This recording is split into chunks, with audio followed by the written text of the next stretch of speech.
Greetings, folks. We're going to have a look at a sad, tragic, and shocking story involving the murder of two young teenage boys who were killed in Sharline County, Arkansas, and their bodies placed on the railroad tracks in an effort to conceal their murders. We're also going to look a little bit into the cover-up of those murders and a few others. For 29 years, justice has been denied to the Ives and Henry families for the murders of their sons, Kevin and Don.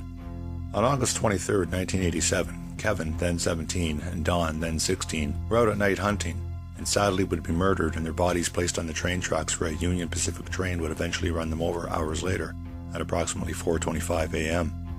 Their case would eventually gain national attention in news articles across the country, including the LA Times and the Wall Street Journal, among others, as well as at the time the nationally syndicated television show Unsolved Mysteries, which aired 2 episodes to their case. Another outlet to focus on the murders would be the World of Books, with the best probably being Meryl Everett's Boys on the Tracks, documenting the case of Kevin and Don's murders and the cover-up in extreme detail. The investigation was bungled right from the get-go, and eventually officials from all 3 levels of federal, state, and local governments have all played a part over the decades in the cover-up of the murders of Kevin and Don. It's known who was involved in the murders. There were witnesses to the events that night on record that have passed polygraphs. There's even a confession letter from one of the participants to the murders. So what's the problem? Why can't the Ives and Henry families not get justice for the murders of their sons, Kevin and Don? The probable reason there has been no justice for Kevin and Don's murders is because of why they were murdered. Answering that question leads to even more crimes committed by government agencies. Kevin and Don were killed because they had stumbled onto a drug drop that hot summer night, on the very same train tracks where their bodies would be later placed. We have multiple witness testimony to that. That drug drop was part of a secret operation first being run by the late infamous cocaine smuggler Barry Seal, and was one of the facets of the Iran-Contra operations that was never revealed to the American public. This is likely the why the cover-up of Kevin and Don's murders happened, and it began immediately into the investigation and would continue throughout the years, resulting in 10 different local, state, and federal investigations, grand juries, etc., all bearing down on different locations in Arkansas, including Sharline and surrounding counties, and the Mena airport as well, all being shut down before any final word would be allowed into the public record. For Kevin and Don, we're going to look at what we do have in the way of evidence and show who we do know was involved in their murders. Hints at a cover-up started immediately in the investigation after their bodies were found. Despite the evidence to the contrary, local officials were immediately treating the case as an accident, while at the same time concealing or denying evidence such as a green tarp that the boys' bodies were covered with, or the rifle that they had with them at the time. The investigation was so shoddy that they even left behind Kevin's foot on the train tracks, which wasn't discovered until 2 days later. Despite all the bungling right off the bat, Sharline County Sheriff Jim Steed would proclaim he was pleased with the thorough investigation after those same 2 days. Let's meet Fahmy Malek. He was the state medical examiner in Arkansas at the time of the boys' murders and did the autopsy.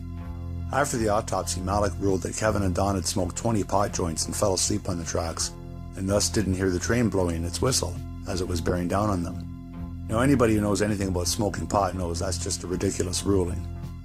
Of course, the Ives and Henry families fought that ruling, and a grand jury was formed and a second autopsy was ordered.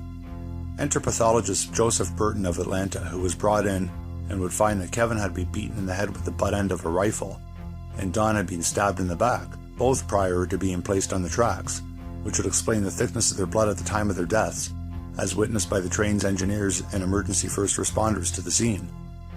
This clip from the movie Obstruction of Justice better explains the Fahmy Malek story and more of its controversial rulings. 17-year-old Kevin Ives and 16-year-old Don Henry were struck by a train near Alexander.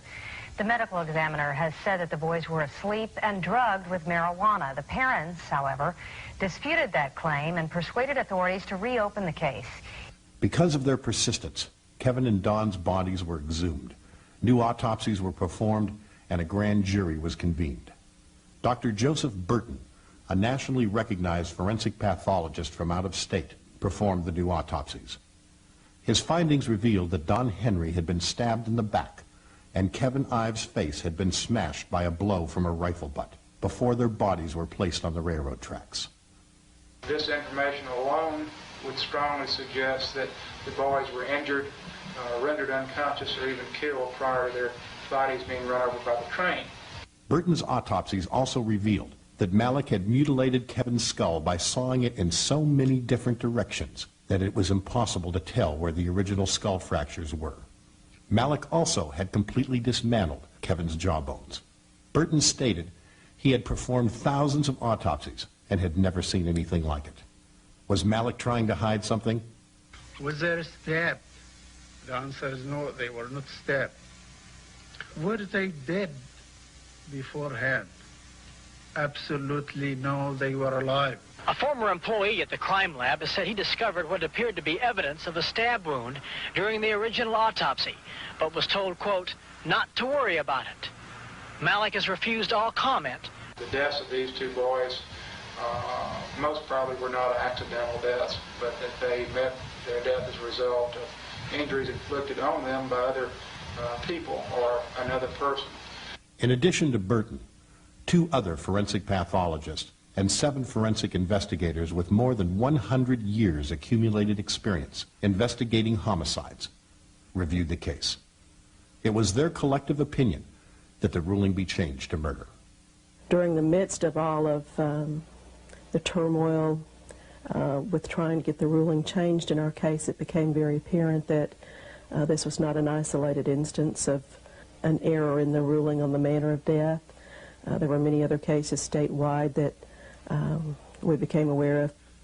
In 1992, the Los Angeles Times tallied more than 20 additional cases where Dr. Malik had falsified evidence and ruled incorrectly. One case involved the murder of Raymond Albright, who had been shot 5 times in the chest with a Colt .45. Incredibly, Malik had ruled suicide. Another involved James Dewey Milam, whose body was found without the head. In this case, Malik ruled the cause of death to be an ulcer. Although Milam's head had been clearly severed with a knife, Malik claimed the family pooch had bitten off the head, eaten the entire thing, and then regurgitated. Malik says he tested the dog's vomit and found traces of Milam's brain and skull. Unfortunately for Dr. Malik, Milam's head was later found. Malik, it turns out, had made up the entire story. Media coverage of Malik's dishonest rulings resulted in a massive public outcry, calling for his removal from office. The medical examiner comes up and he has fabrication to where he has created his own evidence. This is of a magnitude that could create a national scandal, and if necessary, it will.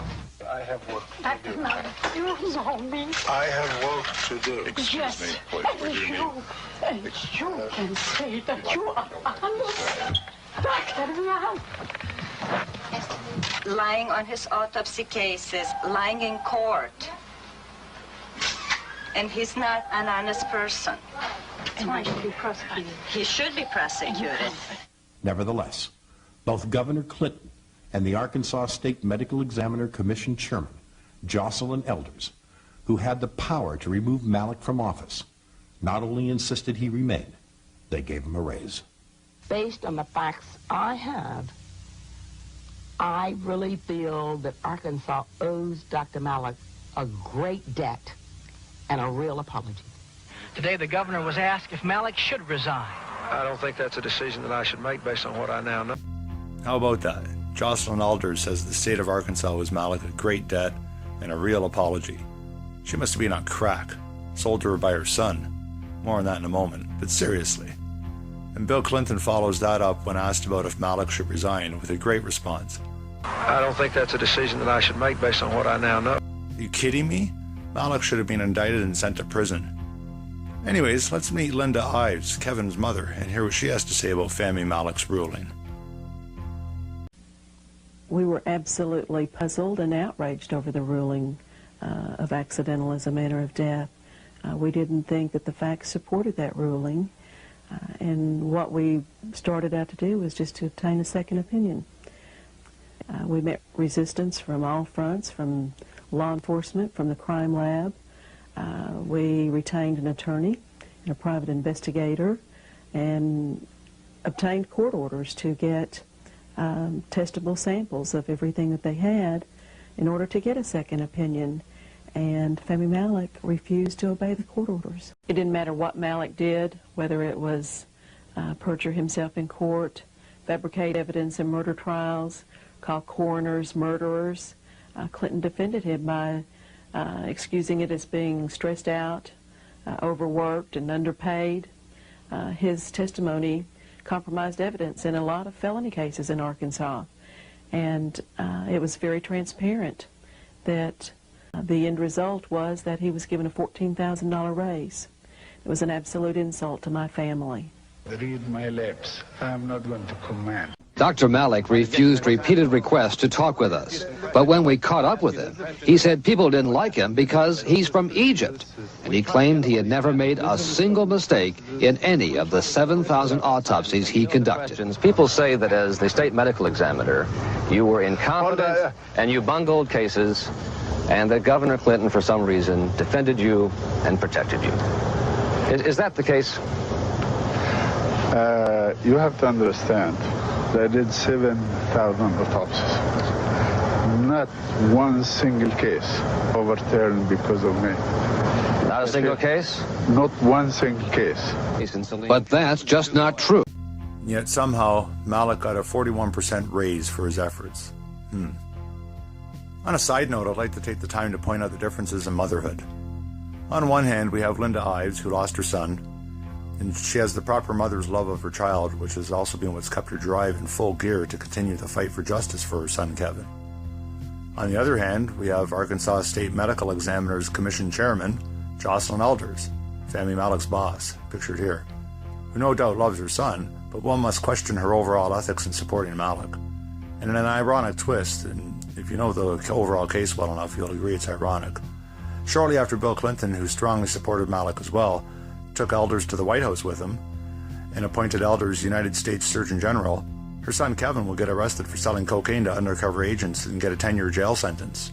Had Elders been paying more attention to truth and integrity, perhaps she would not only have told the truth about Malik, but might have raised her son in a better manner that would have had him knowing better than to involve cocaine into his life and selling it. Anyways, let's meet Dan Harmon.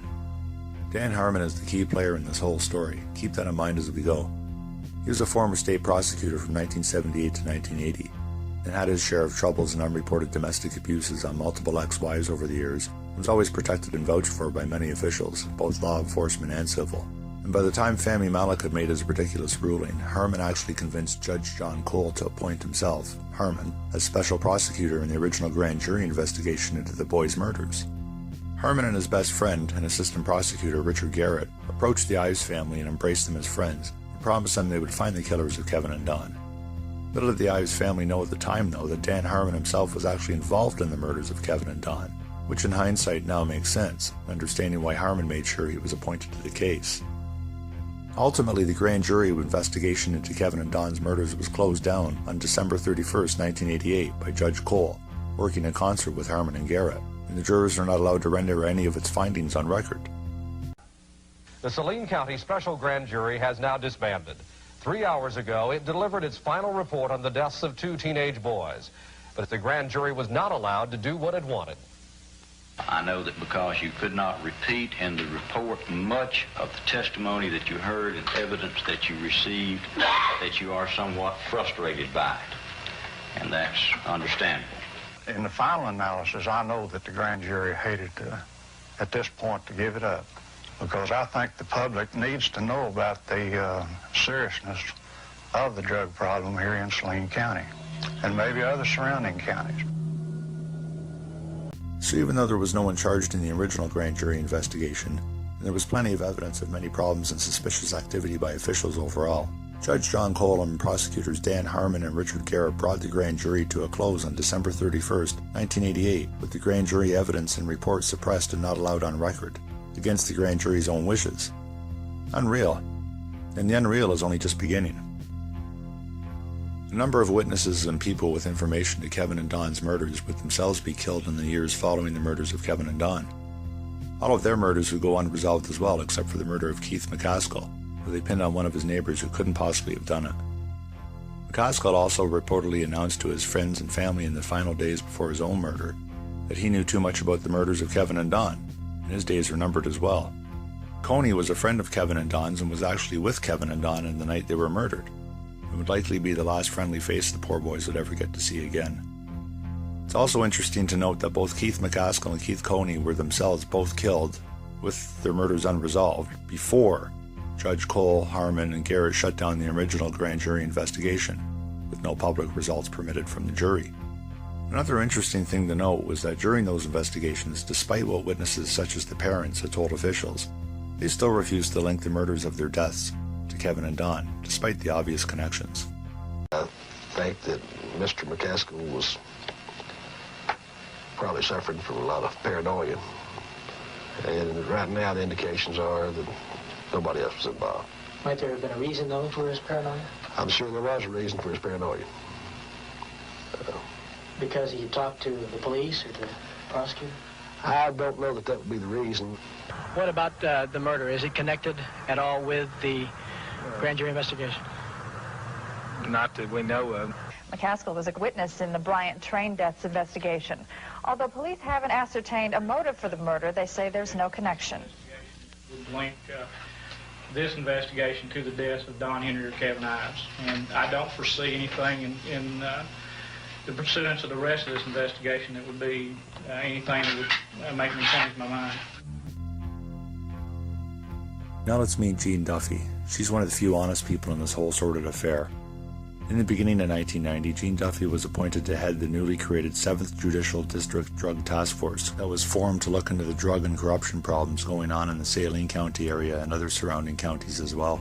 There was also a federal investigation looking into Saline and surrounding counties for drugs and corruptions amongst officials being run at the same time by U.S. Attorneys Chuck Banks and his assistant Bob Govar. The deeper Duffy and her team of investigators got, the more Dan Harmon through the media was trying to discredit her.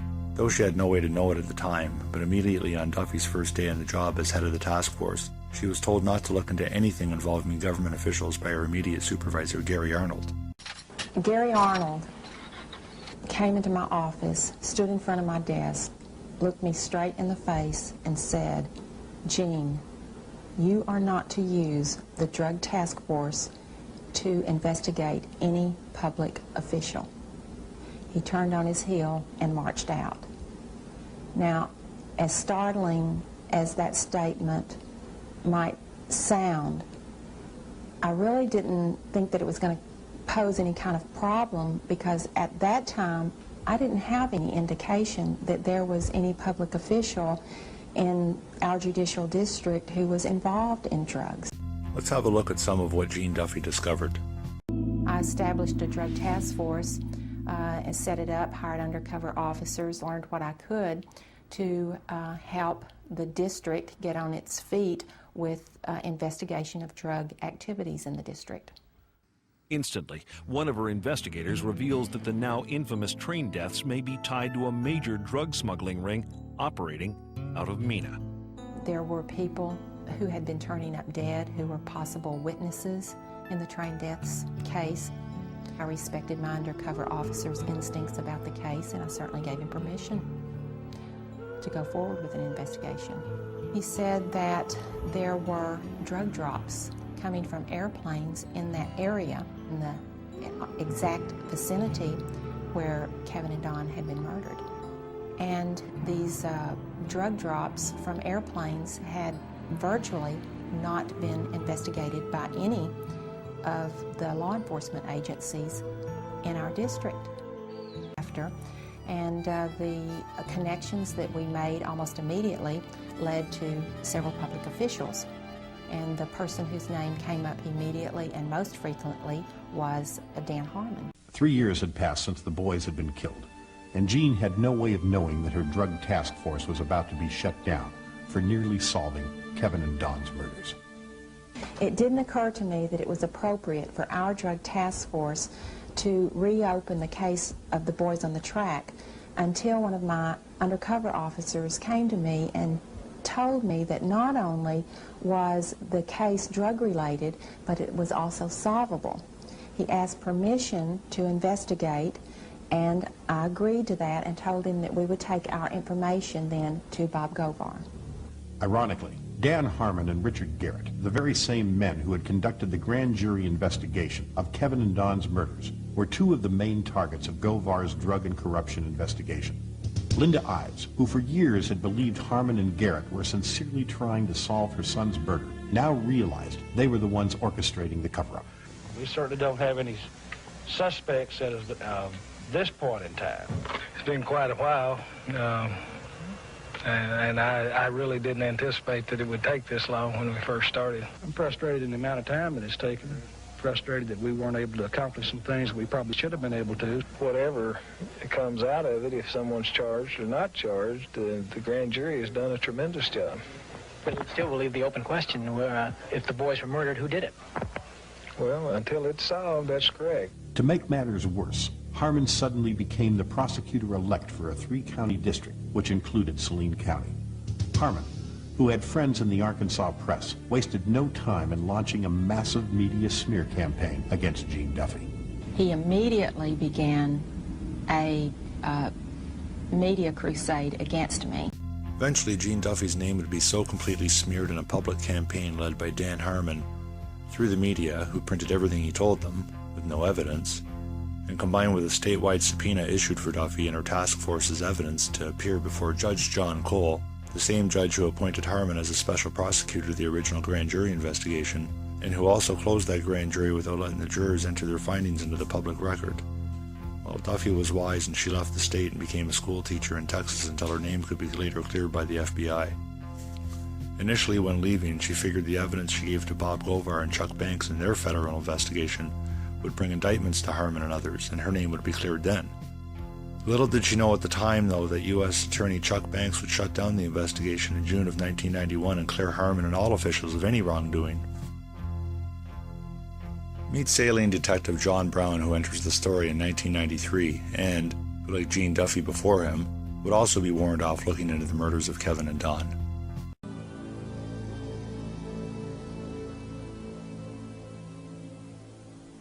It was now 5.5 years since Kevin and Don's murders. Detective John Brown, a 16-year law enforcement veteran, had moved his family into the Saline County area. The Ives family had asked the new sheriff to reopen the case, and John was given the assignment. However, just like Gene Duffy, John's first day on the job included a peculiar request from his boss. My immediate supervisor, who was a lieutenant over the Saline County Criminal Investigation Division, took me for a ride that lasted approximately 1 hour.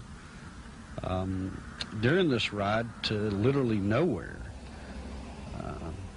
it appeared the whole purpose was to tell me to leave the case alone. He said things like, there's not anything to this. This could have been an accident. It's going to bring you a lot of grief if you continue on and do this. And in the end, he finally said, you know, John, you really need to leave this alone.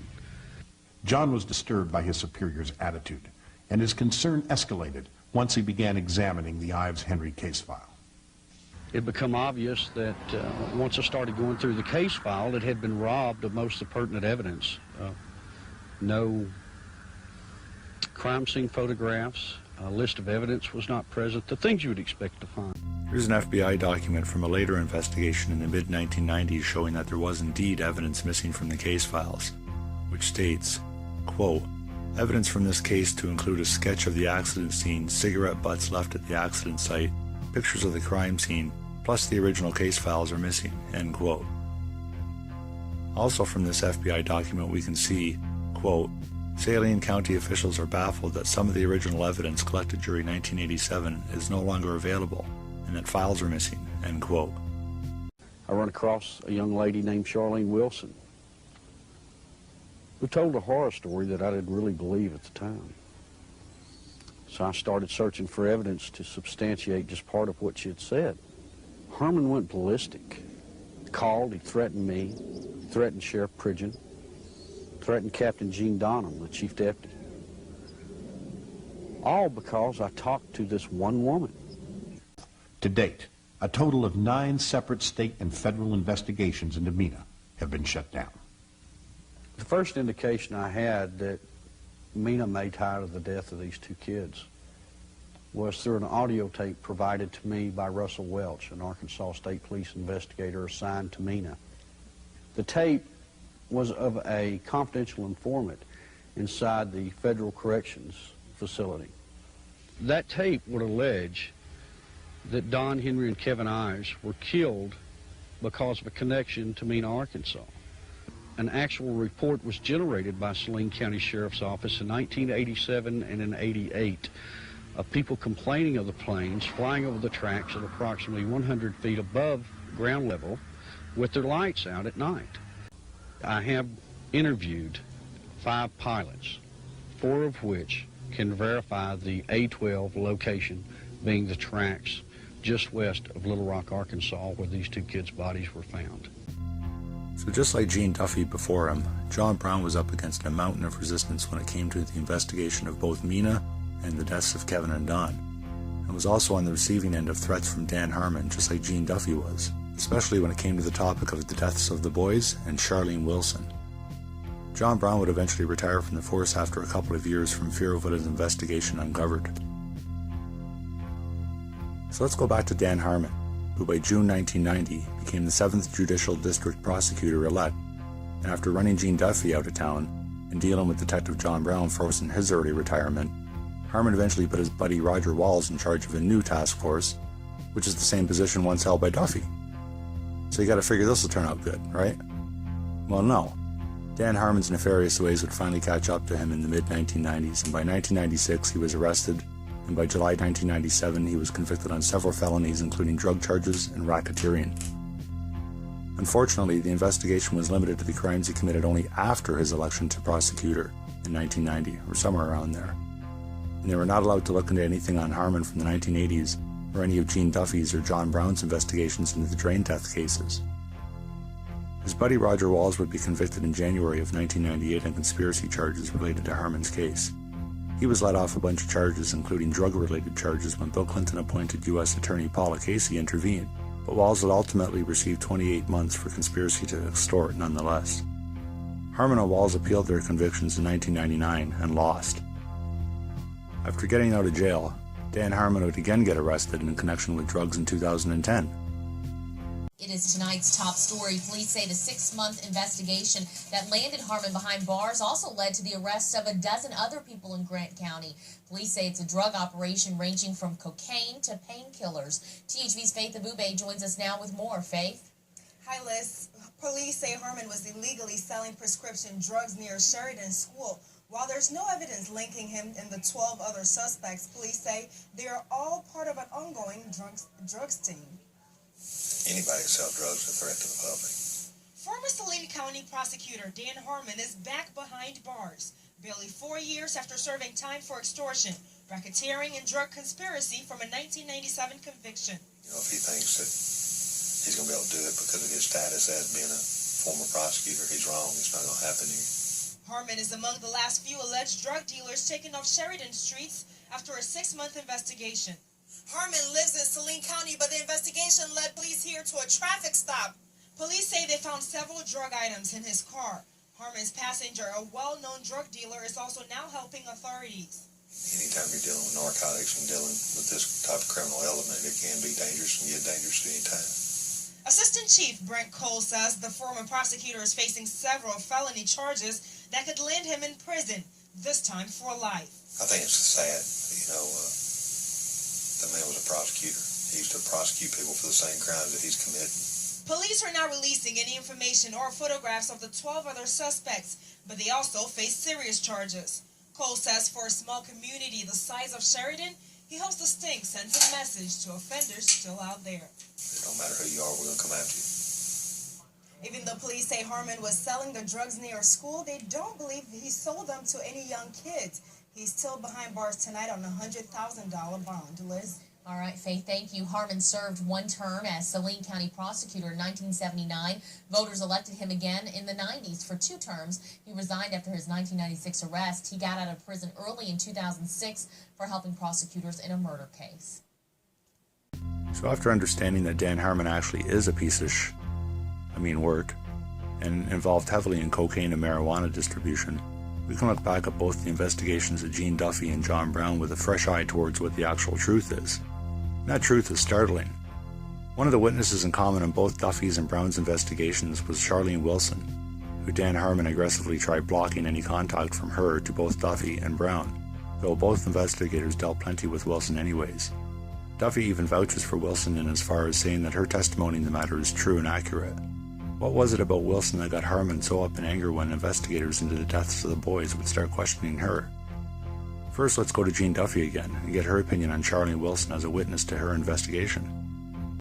Sharline was recommended to our task force as an informant from DEA, who had used her as an informant, and also from at least 2 other law enforcement agencies that had used her as an informant and said that she was reliable. I used Sharline, and she proved to be very, very reliable. There was not one bit of information that she ever gave me that didn't pan out. So now, let's hear what Sharline Wilson has to say. The people at the track that night, to my knowledge, were Dan Harmon, Keith McCaskill, Larry Rochelle. I do know that the boys were watching the drop site, okay? And they got curious as to what was being dropped there. Wow, that's some pretty explosive stuff right there. Wilson admits to being there that night on the tracks, and names Dan Harmon as one of the people being there as well, and also mentions the drug drop as the reason as to why they were being there to begin with. And Jean Duffy completely backs her on this. You know what? Wilson's not the only one naming Dan Harmon as being on the tracks that night. Linda Ives turned this witness over to a local investigator who took him to the FBI. The FBI immediately put this witness into protective custody, gave him a polygraph test, which he passed, and opened their investigation. We didn't realize there was anybody else out there at first. We were, just like I said, goofing off. We come up on, or didn't really come up on, we noticed there were people on the track, saw a flashlight come on and then go back off. They weren't looking in our direction, but we could see the light. And so we kind of quieted down and snuck up a little bit closer to see what was going on, and there was 5 individuals standing on the tracks. One thing that struck my curiosity is, at the time my mother was dating an attorney named Dan Harmon. I knew him well enough to recognize him. There were 2 more individuals that a few minutes after we got there were walking down the railroad tracks that had a rifle and what looked to be a flashlight. And they were more or less kind of minding their own business. And when they realized someone else was on the tracks, they stopped and was fixing to turn around when someone, or Danny, motioned for them to come closer over to where they were. They hesitated and eventually ended up walking on towards the rest of the group. While my head was turned, I heard what sounded like a gunshot. I saw a flash, as you would expect with a gunshot at night. We were pretty much terrified and bolted and ran. Other witnesses corroborated that evidence. I know that Dan Harmon went down there because I was down the road from there. It's in an automobile. I do know that a drop was made. I've absolutely 100% unequivocally made there that night. And there you have it. Both witnesses, independently of each other, who don't know each other, who both passed polygraphs, named Dan Harmon as being on the train tracks that night and involved in the murders of the boys. The people at the track that night, to my knowledge, were Dan Harmon, Keith McCaskill, Larry Rochelle.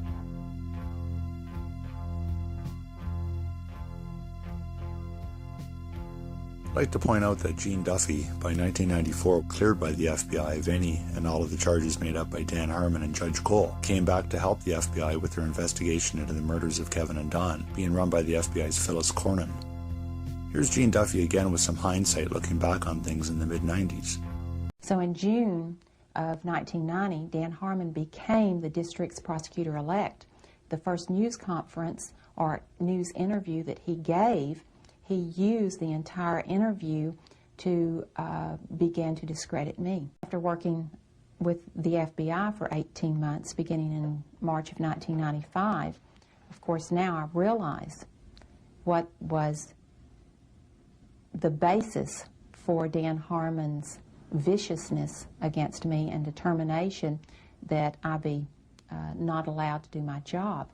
I now know that Dan Harmon was on the tracks with the boys the night that they were murdered. I look back on the chain of events and realize that I likely caused the shutdown of my own investigation. It's clear to me that the turning point was when I gave Chuck Banks the information developed by my task force that the boys were killed because they had stumbled upon a large shipment of drugs dropped from an airplane. In my heart, I feel that that was a red flag that caused Chuck Banks to close the investigation down before it led to Mina. And that's not all. For nearly 23 years, this confession letter that the Ives and Henry families were told nothing about, written and signed by Sharline Wilson on May 28, 1993, in front of 3 public officials to bear witness, was left hidden in the original case files.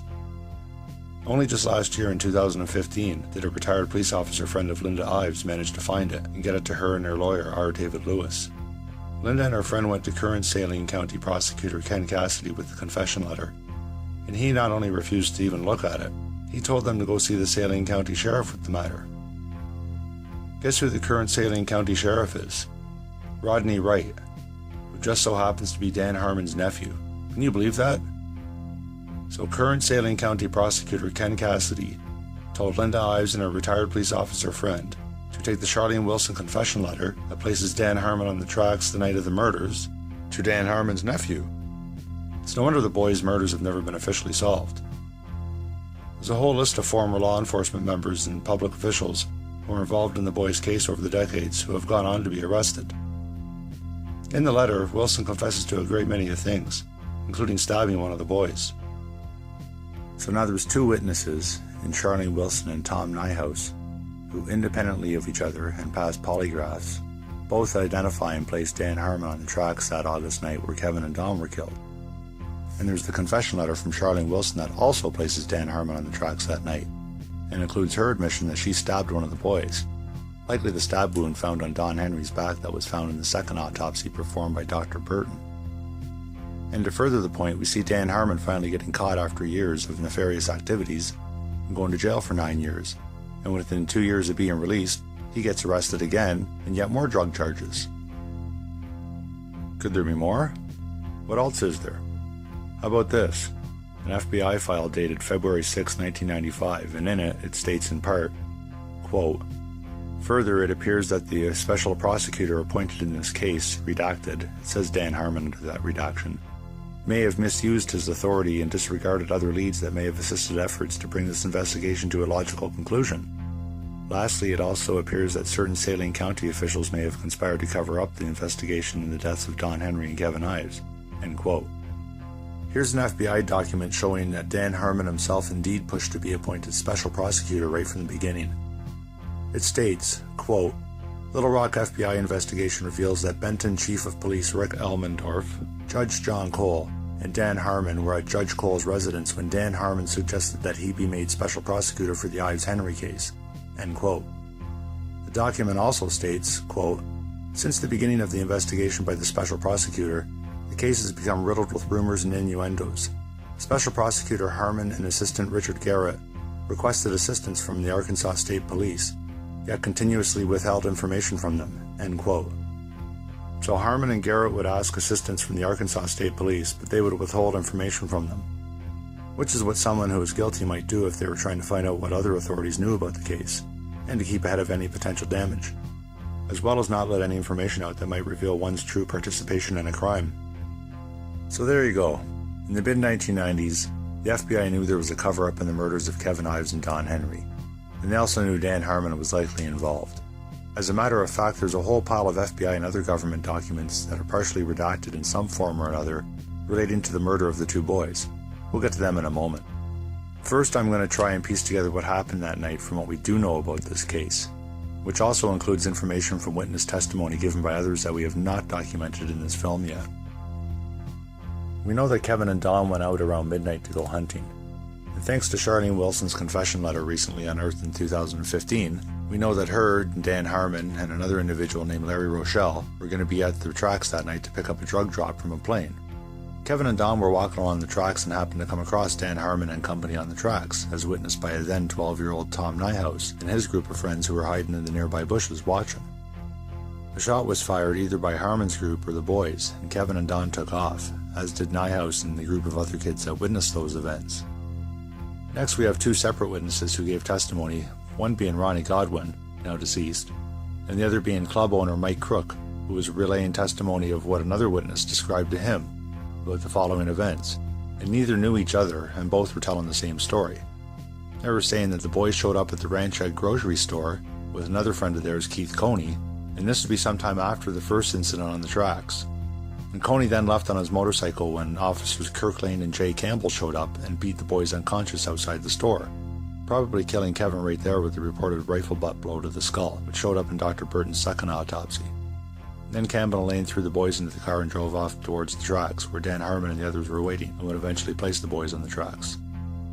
Keith Coney, who may have been with the group of kids in the woods that first saw the incident happen at the tracks, went to the club where Keith McCaskill worked and told him about the incident on the tracks.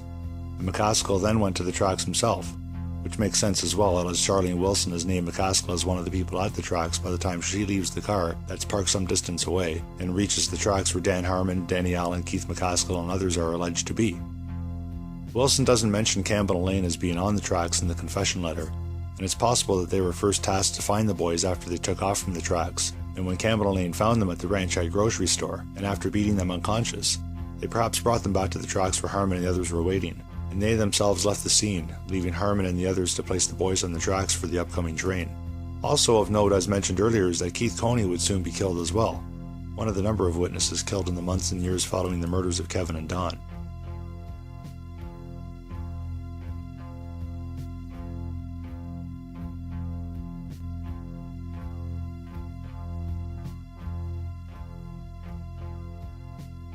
Here's Keith Coney's mother describing that her son knew there were two attackers that killed Kevin and Don, allegedly Jay Campbell and Kirk Lane, as testified to by Ronnie Godwin and Mike Crook, and saying that her son Keith, like Keith McCaskill later would be, was afraid for his life.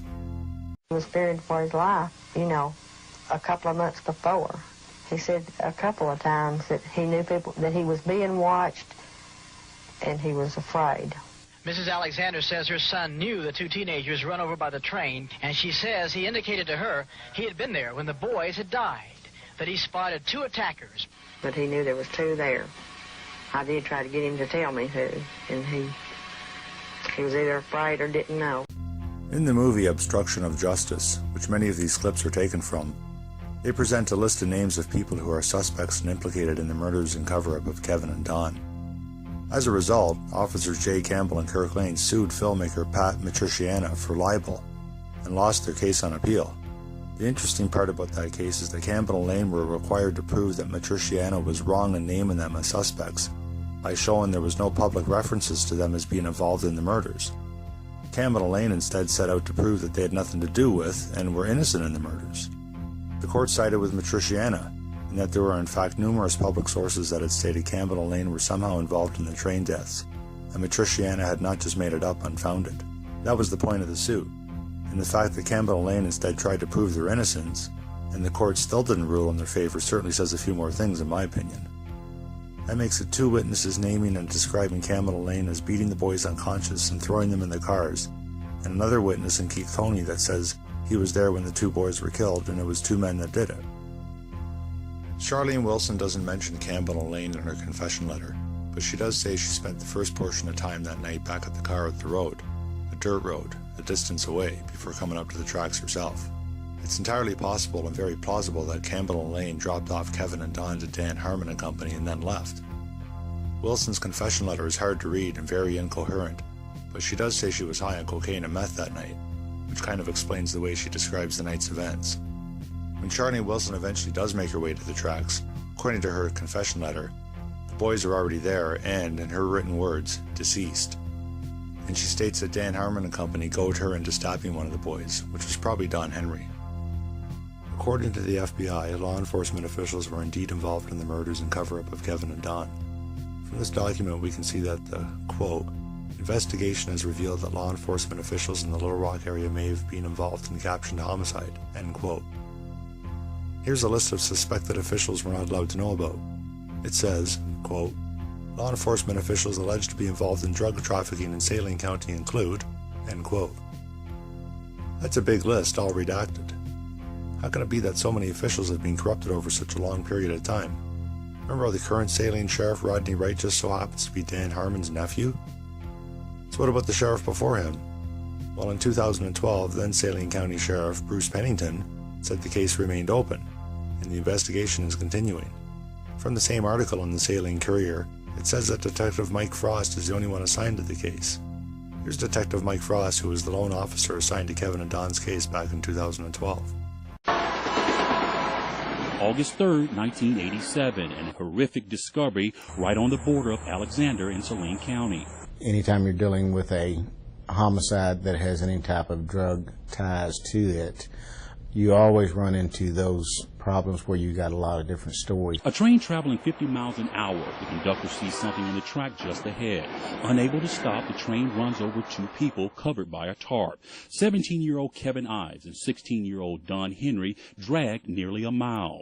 The first autopsy deems it a suicide. Their bodies exhumed 1 year later. The case turns to a homicide. We have several people that said they were in the woods. We have no one that has said that they were at the scene. Lieutenant Mike Frost, head of Saline County's Criminal Investigation Division, now leads the investigation. There are not a whole lot of leads, new leads that come in. I do not have a detective assigned to the case. I'm the one who goes through the case. I've been through the case files and try to follow up on things that I can find in the case file from that time frame. Lieutenant Frost says the case has been met with numerous challenges. He says the biggest, perhaps, speculation. It really makes it difficult to get a handle on exactly what happened on the case. On top of speculation are claims of a government cover-up. No, there has not been, as long as I've been in the sheriff's office or have been in the criminal investigation division. Some suggest the boys saw an aircraft drop of money and drugs tied to an alleged drug ring based out of Mena involving government officials. There's nothing that I can see that has tied Mena to this case. That's not saying that it wasn't. Lieutenant Frost says witnesses withhold information out of fear for their lives. Key evidence, crucial, like crime scene pictures and the entire grand jury testimony, all missing from the file. Also, he says several potential witnesses are now deceased. So many of the people who were as witnesses have since passed. And like I say, a lot of people can say a lot of people were murdered, which they may have been. They're all the people who died of natural causes. But Lieutenant Frost maintains the case is solvable. It just takes finding the right person with the right information. When I know of one individual that I would love to be able to talk to that has been missing for many years, that very well may be tied into it, but he has never been found. Daniel Wilkerson for today's THV.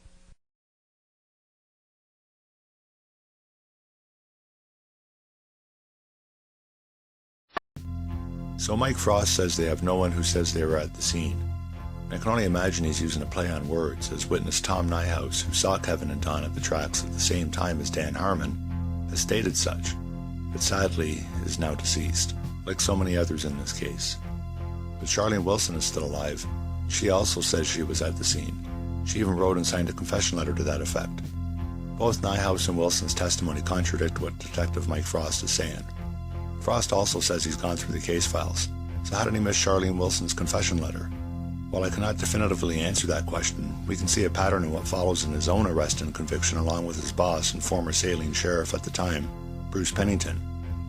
So the guys investigating in 2012 end up going to jail themselves, which only shows how much effort they probably put in towards trying to solve the case. So it should be asked again, how can it be that so many officials have been corrupted over such a long period of time? I've found that the deeper you look into the politics of Arkansas in general, you end up coming back having more questions than answers. Former and now deceased, I believe as well, Officer Danny Allen of the Saline County Sheriff's Office, from what I can gather, is allegedly one of the people that was at the tracks that night at some point. Here's an FBI document talking about Allen's polygraph results.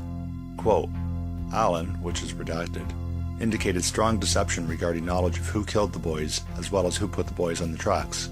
End quote. That statement right there makes perfect sense, and why I say it's key to understanding part of what happened that night, and understanding that it was two different parties involved in the murders of Kevin and Don. Allen not only knew who killed the boys, but also who put them on the tracks. It's right there in the wording that Allen knew who killed them, and quote, as well as, end quote, who put them on the tracks. Had it have only been a single person or one party doing the deed, the statement would have read something like, quote, Allen indicated strong deception regarding knowledge of who killed and put the boys on the tracks, end quote. That would have indicated only one party or person involved.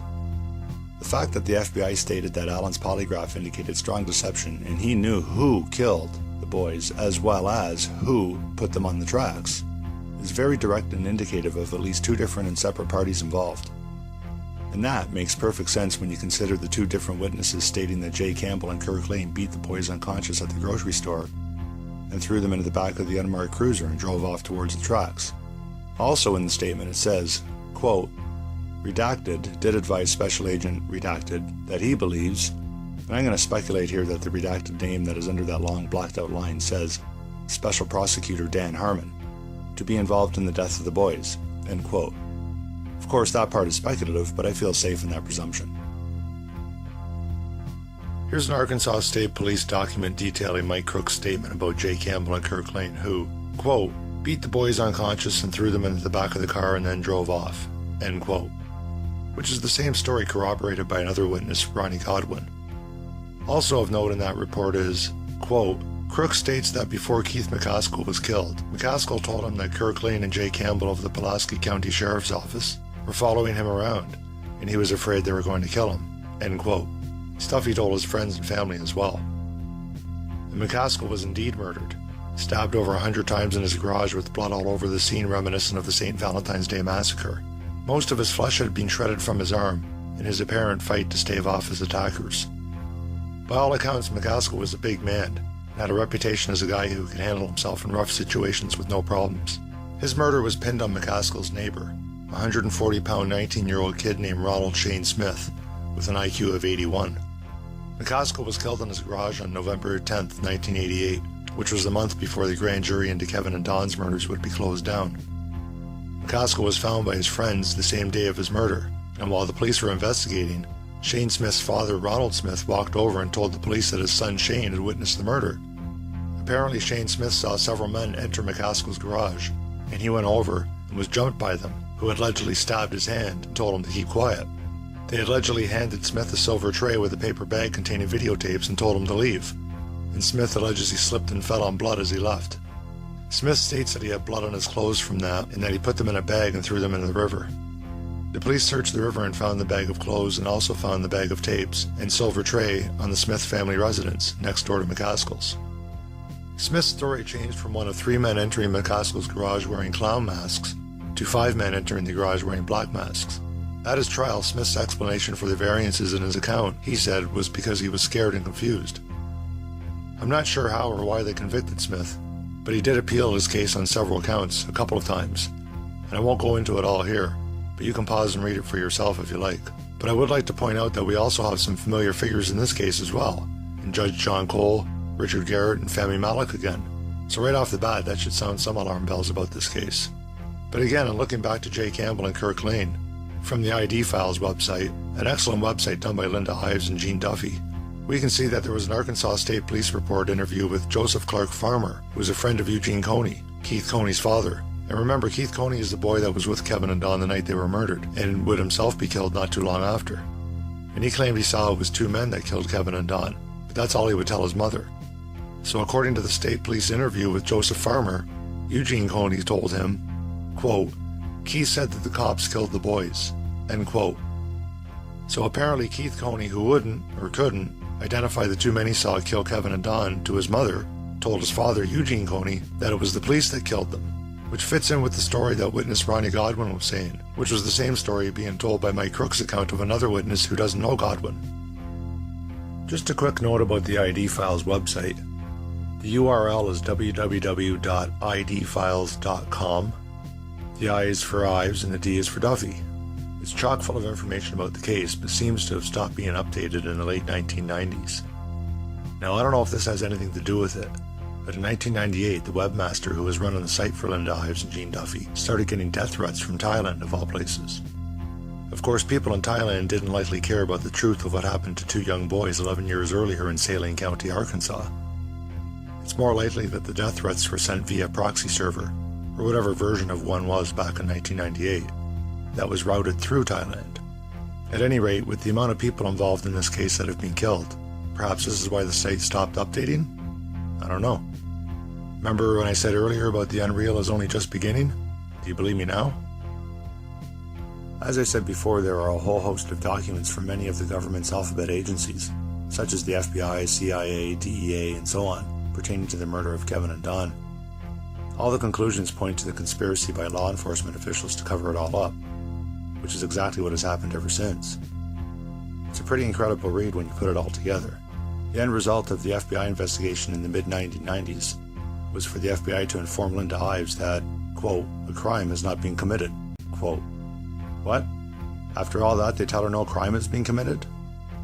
What happened was that when the FBI's Phyllis Cornyn's mid-1990s investigation into Kevin and Don's murders started to point towards the clandestine operations at Mena Airport as to the reason why they were killed, her investigation, like the many investigations before it, was brought to a halt, and that's where it was left.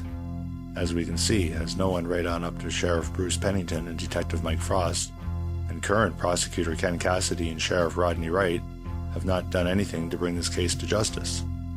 No justice for Kevin and Don. Let's hear from Linda Ives. There aren't any words in the English language that can describe how it makes you feel as a parent or as a citizen of Arkansas to see what our officials are capable of doing. I think we were just kind of naive, common, ordinary people. Got up and went to work every day and came home and went to bed and assumed that everybody else did the same thing and tried to do what was right. And I think Kevin's death has been the rudest awakening that anybody could ever have to see what really goes on and to see what's important to elected and public officials. This is not a political issue with me. We were never a political family. Our lives revolved around the ball field and going to the lake and all of the things that a family does until the Arkansas political machine reached into our lives and destroyed the tranquility that we had. And I want the American people to know that we have to stand up against this kind of corruption, and we have to hold our officials accountable and make them work for us instead of against us. In my experience, I believe what is happening here in Arkansas is only a small sample as to what is happening nationwide, and I believe that all of America has to stand up and rescue the American system of justice. Rescue the American system of justice, indeed. Kevin's mother, Linda Ives, is the whole reason we know so much about this case. She knew right from day one that something was not right, and authorities are not doing what they should have been doing. It's because of her relentless pursuit of the truth that we have so many documents, news articles, television shows, movies, books, and so on, that document the injustice brought upon not only hers and the Henry families, but the many other families who have lost loved ones in the cover-up of the murders of Kevin and Don. I'm the same age as Kevin would have been, and his mother Linda's tenacity and dedication reminds me of my own mother's love and dedication, and if it had been me in Kevin's place all those years ago, I know my own mom would have put up the same fight with the same determination that Linda Ives has had the strength to do in the decades since Kevin's murder. This is a big part of what drove me to do this. Linda Ives made a promise to Kevin that day that she would fight until the killers were brought to justice. Not that it would have mattered, but keep in mind that when she began the fight for justice, she had no idea that it would be a fight against the official agencies that are meant to protect us. But Linda Ives has made good on her word and kept the fight for justice alive for Kevin and Don. Now we're going to have a look at where Linda Ives' fight stands today. On August 24th, 2016, Linda Ives has sued the U.S. government's various agencies for violating the Freedom of Information Act with regards to withheld and redacted documents that might help bring resolution to her cause. The U.S. agencies named in the lawsuit are a who's who of the alphabet agencies that exist, including the CIA, the DEA, the DOJ, and so on, right down to the local Saline County area agencies. I have to ask if, in the words of the FBI to Linda Ives, there was no crime committed, then why are there so many agencies storing documents on the case that are classified, redacted, or otherwise deemed a threat to national security if released? Also, why is it still a fight to get these documents for Linda? It's been 29 long and painful years for the Ives and Henry families, as well as the other families who have lost loved ones over all of this. Why is the withholding of documents dragging on in a style reminiscent of the Kennedy assassination? At any rate, Linda Ives' current fight is to get proper custody of all the files involving the investigation of her son and get them in full unredacted form, which she has every right to have, especially by now. In another twist to the story, and the amount of twists and coincidences, whatever you want to call it, goes far beyond the realm of what some conventional wisdom would suggest. Anyways, in this case, just this past September 06, 2016, the judge assigned to Linda Ives' lawsuit has recused himself from the case. Recused meaning he has stepped down from the case citing a reason. That reason, it turns out, and quite the coincidence for sure, is that Judge Leon Holmes is related to Linda Ives. He's her 6th cousin. Apparently they even see each other at family reunions. The sad part, though this is just speculation, Judge Holmes might have been one of the good guys in this story and perhaps may have been someone who might have been able to help Linda out. His actions of recusal show his honesty anyways. Let's hope Linda Ives' case gets turned to another judge who is equally as honest, but doesn't happen to be Linda's 7th niece removed from her neighbor's side or something like that. One thing to remember, Linda Ives isn't taking the US government to court over the murder case itself. She is suing for the release of information related to the case, which she is legally entitled to, which will eventually help her finally bring the case to court and maybe, just maybe, get some justice for once and for all. If anyone deserves it, Linda Ives does. Remember that it was only just last year when Linda Ives got Sharline Wilson's confession letter and went to current Saline County prosecutor Ken Cassidy, and he referred her to Dan Harmon's nephew, Rodney Wright, who is the current Saline sheriff. Well, Rodney Wright told Linda that he had tried to contact Sharline Wilson, but would need a warrant from Ken Cassidy for her arrest. Cassidy, meanwhile, says it's not his job to issue a warrant, and it's probably not, but do you think he would offer to point Linda in the right direction as to who might just issue a warrant? Well, you can use your imagination to answer that question, and you'd probably be correct. Cassidy did, however, tell Linda Ives that he would pass off the case to the Arkansas State Police, but it would be up to them if they wanted to take the case or not. Let's also not forget that the Arkansas State Police also happens to be one of the agencies that has been involved in withholding information that may have solved this case decades ago. It's so sad and shocking when you think about it all. I mean, where does one turn to for help? Do you turn to more officials? Look what happened when Linda Ives did just that last year in 2015. So many officials are corrupt, it's beyond ridiculous. How do you know which ones to trust? Here's what happened to a few more officials involved in the case over the years. Remember Bob Govar, assistant to Chuck Banks, who closed down the investigation and cleared Dan Harmon of any wrongdoing in 1991? He eventually hooked up with Jay Campbell over the years, and they were involved together in crimes using Act 309 prison laborers to clear a lot for Govar's new home, which Govar got away with by saying he didn't know Campbell was using Act 309 prisoners, which are prisoners held in local jails waiting transfer to state prisons and are not allowed to be used for labor. Also, Jay Campbell and his wife Kelly would end up getting severe jail sentences for a variety of charges, none of which had anything to do with Kevin and Don's case. But Jay Campbell originally got 40 years in 2007 before the court threw out his convictions in 2009. But then he pleaded guilty to 4 felonies and was sentenced to 15 years in prison in 2010. They brought Judge John Cole out of retirement for the original trial as well. Go figure. There's not enough judges? We need to bring him out of retirement? Seems pretty sketchy to me. No wonder they threw Campbell's original conviction out. There's a shady history between Judge John Cole, Dan Harmon, and Jay Campbell that has never really been brought to light. How about Richard Garrett? Remember? He was Dan Harmon's assistant for many years, including through the original grand jury investigation into Kevin and Don's murders. Well, a few years back, his house was foreclosed on by the bank and eventually sold. The new owner had just moved from out of state, and he didn't know the history of Don and Kevin, nor the previous owner of the house, Richard Garrett. After some time while doing renovations in the basement, the house's new owner discovered a false wall, and in behind it was a drug lab. So Richard Garrett had a drug lab in his house all these years. How about that? And get this, the new house owner called the police and an officer came over and advised him to take everything to the dump.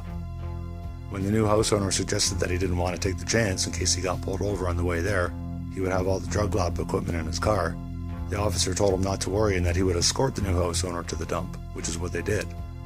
It wasn't until later that the new house owner started to learn the backstory of who Richard Garrett was and who Kevin and Don were, that he realized the officer who had escorted him to the dump was more interested in destroying the evidence than to go after Garrett, which is what should have been done to begin with.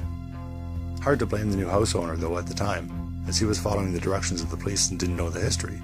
But once he found out, he went on the radio and told his story, which for those who do know the history, do not find it surprising in the least. But who to go to is indeed a difficult question to answer. Surely there has to be some honest official somewhere that would do something if they knew all the known facts. Just on the basics of it, there's the immediate investigation not done properly by officials at the scene, even leaving behind Kevin's foot. There's family Malik's ridiculous ruling that Kevin and Don smoked too much pot to be awoken by a freight train bearing down on them, with not only the horn blasting away, but also the hundreds of tons of screeching steel as the brakes were being heavily applied in a futile attempt to stop. Revelations surface about many of Malik's other controversial rulings, but he still gets supported at the highest levels of state government. A second autopsy done by out-of-town pathologists reveals that Kevin and Don were killed before their bodies were placed on the tracks. Dan Harmon, along with Rick Elmendorf, convinced Judge John Cole to appoint Harmon to be special prosecutor in the grand jury set up to investigate the deaths of Kevin and Don. Witnesses to the murders start getting killed before the grand jury is complete. Judge John Cole, along with Harmon and his assistant Richard Garrett, brought the grand jury investigation into Kevin and Don's murders to a halt without letting the jury members enter their report for the record. Witnesses continue to keep getting killed. In 1990, a drug task force led by Gene Duffy starts finding out that local officials are not only involved in the drug trade, but also involved in the murders of Kevin and Don and the subsequent cover-up. A federal investigation into corruption, drugs, etc. of Arkansas local and state officials was being headed up by Chuck Banks and his assistant Bob Govar at the same time as Duffy's task force was making its discoveries. And Duffy would later give Banks and Govar all of her evidence, to which Banks responded by closing down the federal investigation and clearing all officials, including Dan Harmon, of any and all criminal activity. Gene Duffy would get run out of state by Harmon in a vicious smear campaign with the compliance and assistance of the local and state press. In 1993, Detective John Brown starts investigating and finding out the same things as Gene Duffy, and like Duffy, was threatened and harassed by Harmon to the point that Brown resigned from the force out of fear. Sharline Wilson would make stunning and documented revelations that not only was she at the tracks with Kevin and Don the night the boys were killed, but so was Dan Harmon. Also in 1993, Wilson signs a confession letter of her own experiences to the event that night, including admitting to stabbing one of the boys in the back, something evidenced by Dr. Burton's second autopsy. Wilson's letter remains hidden for the next 22 years. Another witness who also passed the polygraph, Tom Nyhouse, also witnessed Dan Harmon on the tracks the night the boys were killed, and also places Dan Harmon there with Kevin and Don at one point, with a shot being fired and the boys taken off into the woods. Then there's the two witnesses that say they saw two men beating the boys at the grocery store and throwing them into the back of the car and driving off to the tracks. One of the men is identified as Kirk Lane, according to one of the witnesses. The third witness, who was also later killed, told his mother before he was killed that he saw two men kill Kevin and Don, which corroborates what the other two witnesses said. The FBI gets involved in 1994, and despite all their own documentation showing indeed that there was murders, drug distribution activity, and a cover-up of the murders of Kevin and Don by officials, they ultimately decide there were no crimes committed. By 1996, Dan Harmon would finally be caught for his drug dealing and other nefarious activities, and would be convicted and sent to jail for 9 years in 1997. And then would be charged again with drug offenses a few years after his release. But despite this, no one will investigate any of his earlier crimes as discovered by Gene Duffy's task force or Detective John Brown's investigations. Over the years, witnesses continue to die. Officials continue to get caught for their corrupt ways, and some are jailed. Others are more protected. Finally, Linda Ives and her lawyer get Sharline Wilson's confession letter that they did not even know existed. They take the letter to the state prosecutor, Ken Cassidy, who tells them to go to the sheriff, who just happens to be Dan Harmon's nephew. All of that is just sort of the overview of the story, without all the finer details and the many other players involved. I could not even begin to fathom how the Ives and Henry families have had to process all of this and try to live normal lives that is the so-called American dream. I'm not a judge or a jury, but when you consider just the witnesses saying that Dan Harmon was on the tracks that night with the boys, and one of those witnesses even writes a confession letter stating that she stabbed one of the boys, which corresponds with pathologist Dr. Burton's findings on the second autopsy, it seems a pretty safe bet to me to say that Dan Harmon and Sharline Wilson should be brought in for the murders of Kevin Ives and Don Henry. Others should be brought in as well, the ones that are still alive anyways. People such as Jay Campbell and Kirk Lane, perhaps? If you really want to help Linda Ives, the Ives and Henry families, and the other families affected by this finally see some justice done, I suggest you email your congressman. It doesn't matter what state you're in. The more they keep hearing about it from everyday regular people, the more chance there is that someone out there in the halls of the legislative branch, or perhaps even the judicial branch, might take up the case and help to finally resolve it. Also, please, by all means, copy and share this video as much as you want and can. The more people that are aware of this case, the more it becomes likely that something will get done about it.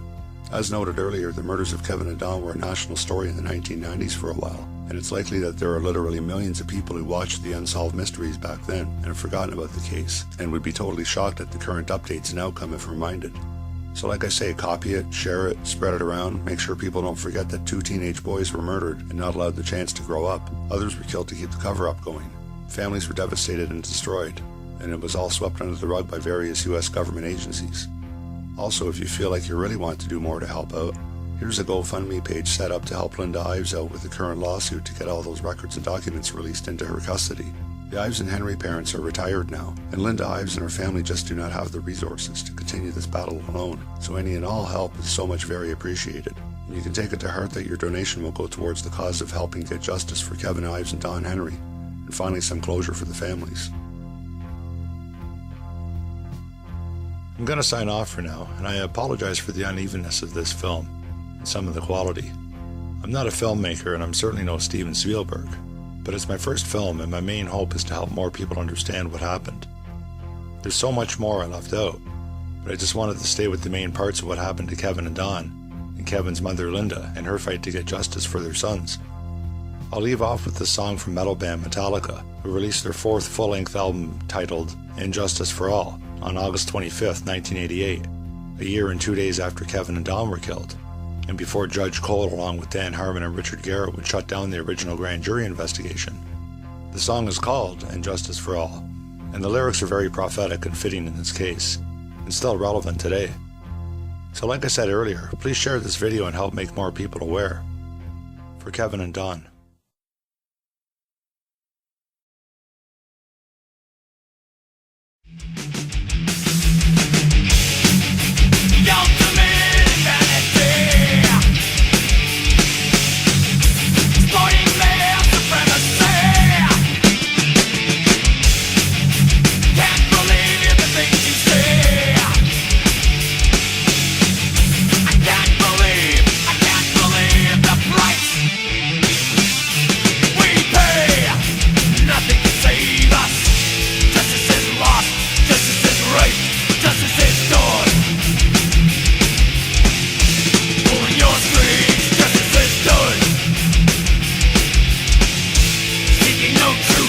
Winning is all, fighting so grim, so true.